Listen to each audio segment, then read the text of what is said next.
Jau pēc mēneša 15. februārī notiks kārtējās ēnu dienas. Tās Latvijā notiek jau 12. reizi un jāatzīst, tās tiešām kļuvušas par labu tradīciju, kas vienmēr izraisa lielu interesi no skolēnu puses un arī atsaucība no dažādu institūciju un uzņēmēju pārstāvjiem ir ļoti laba.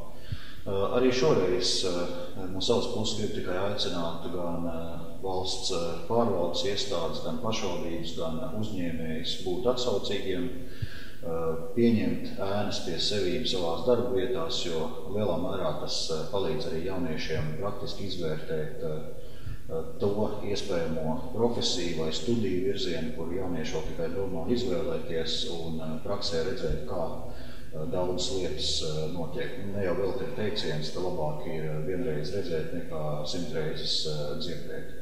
Un arī Latvijas tālāk attīstība būs lielā mērā atkarīga no tā, kādas mācību tālākās karjeras virzienas mūsu jaunieši izvēlēsies.